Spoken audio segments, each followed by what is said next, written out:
সবাইকে আমন্ত্রণ জানাচ্ছি বিডি লাইফ 24 নিউজে। প্রথমে শিরোনাম, যে কুমির ডেকে আনছেন তা আপনাদেরকে খাবে, আসিফ মাহমুদ। সর্বদলীয় বৈঠকের আহ্বান জামায়াত আমিরের। সালমানের বাড়ির নিরাপত্তা ভাঙার চেষ্টা, যুবক ও নারী গ্রেফতার। এতক্ষণ শুনছিলেন শিরোনাম, এখন বিস্তারিত। যুব ও ক্রীড়া উপদেষ্টা আসিফ মাহমুদ বলেছেন, আওয়ামী লীগ ও দিল্লি জোটভুক্ত হয়ে যে কুমির ডেকে আনছেন তা আপনাদের খাবে। বৃহস্পতিবার রাতে নিজের ভেরিফাইড ফেসবুক পেজে দেওয়া এক পোস্টে কথা বলেন তিনি।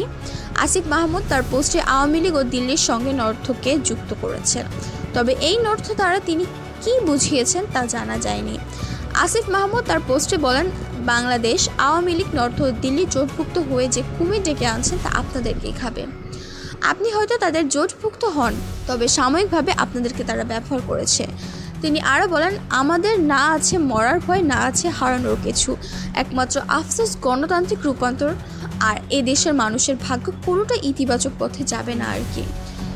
স্বপ্ন দেখে স্বপ্নভঙ্গের কষ্ট বোধহয় এদেশের ভাগ্য।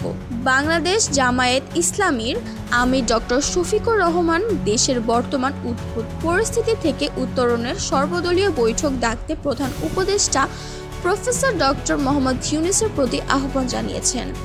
বৃহস্পতিবার বিকালে বাংলাদেশ জামায়াতে ইসলামীর কেন্দ্রীয় কার্যালয়ের দলের আমির শফিকুর রহমানের সভাপতিত্বে কেন্দ্রীয় নির্বাহী পরিষদের এক জরুরি বৈঠক থেকে এ আহ্বান জানানো হয়।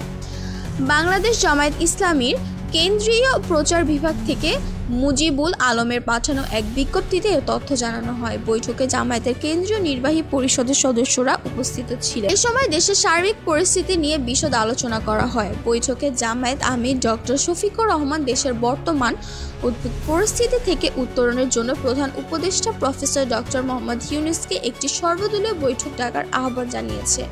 বলিউড সুপারস্টার সালমান খানের মুম্বাইয়ের বাদরান বাড়িতে নিরাপত্তা ভাঙার চেষ্টা করা এক যুবক ও এক নারীকে গ্রেফতার করেছে মুম্বাই পুলিশ। মুম্বাই পুলিশ সূত্রে সংবাদ মাধ্যমটি জানিয়েছে, অভিযুক্তরা হলেন ছত্রিশগড়ের বাসিন্দা জিতেন্দ্র কুমার সিং এবং ঈশা সাবরা। তারা গত মঙ্গলবার ও বুধবার আলাদা আলাদাভাবে সালমানের গ্যালাক্সি অ্যাপার্টমেন্টে প্রবেশের চেষ্টা করেন।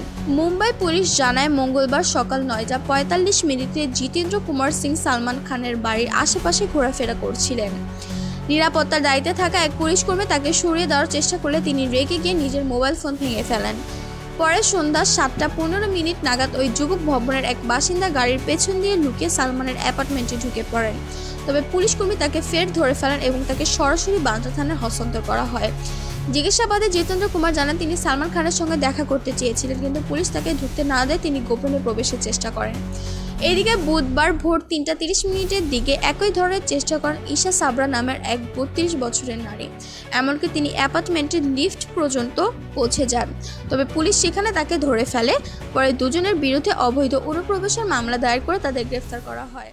দেশ বিদেশের তথ্যবহুল সংবাদ সবার আগে পেতে বিডি লাইভ 24 নিউজ ইউটিউব চ্যানেলটি সাবস্ক্রাইব করুন ও ফেসবুক পেজটি ফলো করুন।